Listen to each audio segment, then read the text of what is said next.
Falamos aqui na APTA sobre esse manejo, o cuidado com a altura do capim, mas e no rotacionado? Como é que isso... né? A gente falou muito do pastejo contínuo, mas o rotacionado também tem essa atenção, né, Gustavo? Essa área aqui é um exemplo disso. Cada vez mais a gente vê as fazendas usando dessa prática do rotacionado, Sim. um gado de corte, intensificando o sistema produtivo e potencializando a produção por área. Qual que é a vantagem desse sistema, Gustavo? É assim, ó, principalmente quando você vai intensificar, se você for falar que você vai adubar, ou você vai usar um pane como um capim desse, a lotação rotacionada ela permite um aumento de produção, de lotação, porque você está fazendo o capim trabalhar o tempo inteiro. Então você colhe, faz ele crescer, colhe, faz ele crescer. Então você faz o capim trabalhar mais e você aumenta a lotação. Se bem manejado os dois, você não vê diferença em ganho de peso. Às vezes até na lotação contínua você tem até um ganho um pouquinho mais elevado porque o animal seleciona mais. No rotacionado você obriga ele a comer. Mas quando você está querendo falar em produção por área, se você falar em adubação, lotações mais altas, vão ter que ir para a área de pastejo rotacionado. Entendeu? É que muitas vezes se compara um rotacionado bem manejado com um contínuo degradado. Aí são comparações injustas, mas no bom manejo o que vai se enxergar? O contínuo com um pouquinho mais de ganho por animal, mas o rotacionado com um ganho por área bem mais elevado. É isso que se busca da potencialidade de um rotacionado, tá certo? Legal. Aqui nós estamos numa área, aqui na transição, na beirada da cerca aqui, para lá uma área que não foi pastejada ainda, é isso? Exatamente. Mas aqui o gado saiu, gado... saiu daqui para lá? Exatamente, está saindo daqui para entrar ali. Exatamente, Marquinhos, eu falo que ali, é assim ó, vou fazer uma pergunta para você antes.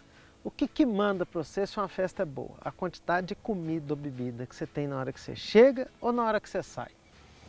Mas sair com deixar comida e bebida lá, né?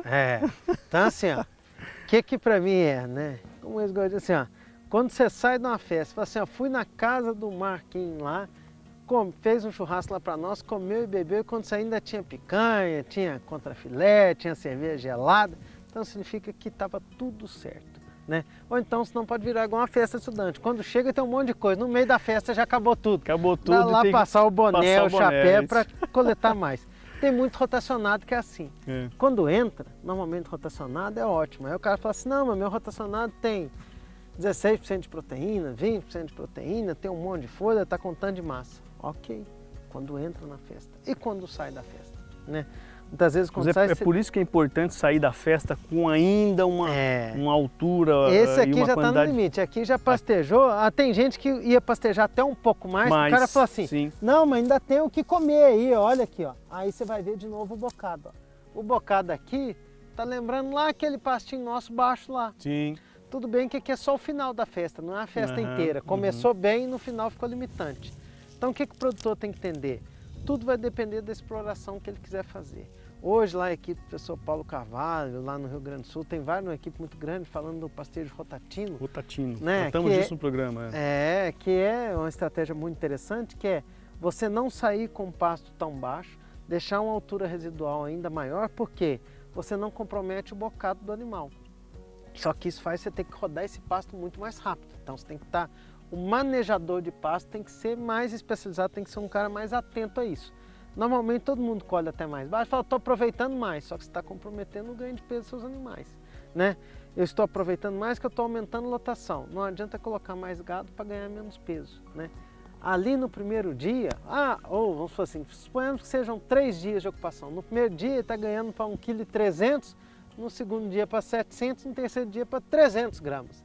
Então, dizer, mas ficar um dia só, então de manhã ele está ganhando a mesma coisa, 1,3 kg, na hora do almoço 1 kg e à tarde 300 gramas. Então essa é a questão que o produtor tem que entender, não é se vai ficar 1 dia ou 7 dias, é o que entra e o que sai, né? Então ele tem que entender que na hora que ele sair, era bom ainda ter comida e bebida na festa dele. Para quê? Para potencializar o ganho de peso dos animais dele. Isso é extremamente importante. Qual que é o erro principal que o pessoal comete? É justamente isso, passar desse ponto aqui, por exemplo, baixar demais, ou passar aqui para entrar fica muito alto. Acho que os dois erros são muito cometidos e um leva ao outro. Porque na maior parte das vezes rotacionado, a pessoa acaba entrando com ele mais alto do que deveria. Aí o que você corrige? Para não entrar mais alto da próxima vez, eu vou sair com ele mais baixo. Aí na verdade ele aumenta o tempo de descanso porque ele vai ficar mais dias ocupando ele. Então quando ele voltar naquele piquete, ele vai estar mais alto do que ele estava antes. Então às vezes rodar mais rápido é mais conserto do que ficar mais pastejando, ou usar duas categorias para pastejar. Então é muito comum entrar mais alto e sair mais baixo. E principalmente quem está entrando com ele mais alto acaba saindo com ele mais baixo para tentar consertar o erro e não voltar da próxima vez, né? E o que a gente fala é o seguinte: quer explorar ter uma lotação muito alta e sair com ele um pouco mais baixo? Você tem que entender que isso vai comprometer o ganho de peso dos animais, mesmo sendo rotacionado, adubado do jeito que você quiser. Para fazer isso e minimizar um pouco esse impacto, você poderia entrar com suplementação. Se você não quiser mexer com suplementação nisso, você vai usar um sal adensado, um nível de suplemento mais baixo, você vai rodar ele e sair com ele um pouco mais alto. Agora, se quer fazer isso, ou se quer voltar lá naquele pasto, que a gente estava com a lotação alta, com ele mais baixo, o que é isso? A gente preconiza usar suplementações aí da ordem de 3 a 5 gramas por quilo, que ela vai compensar esse déficit nutricional, e aí você tem muitos animais por área ganhando muito peso. Mas aí vai alta da lotação, política. alta produção. Exatamente, alta lotação com alto ganho. Uma coisa que a gente tem colocado e falado é assim, ó, no gado de corte, na recria, a gente tem que pensar inicialmente no ganho, pensando na recria como um todo, em produção a pasto, no ganho médio diário, no ganho por animal. E aí a gente aumenta o número de animais desde que você não comprometa o ganho médio diário. Escuta-se muito falar em fazer alta lotação para ter alta produção por área, só que com baixo ganho médio diário isso nunca vai acontecer. Então a grande questão é estratégia. O segredo é potencialize o seu ganho médio diário, ou o ganho médio diário dos seus animais, que isso traz retorno, isso gira o animal, sai mais rápido, e a partir dali você vai aumentando a sua lotação, desde que não comprometa o ganho médio diário. Manejando, estratégias nutricionais, tudo isso que a gente tem conversado. Perder no ganho médio diário é sinal que você está errando em alguma coisa. Exatamente, exatamente. E muitas vezes se preconiza aumentar animais por área, pensando que diretamente vai aumentar a produção por área. E isso não é verdade, porque muitas vezes isso derruba fortemente seu ganho médio diário e compromete tanto o ganho médio por área, tanto o ganho médio por animal, quanto o ganho por área.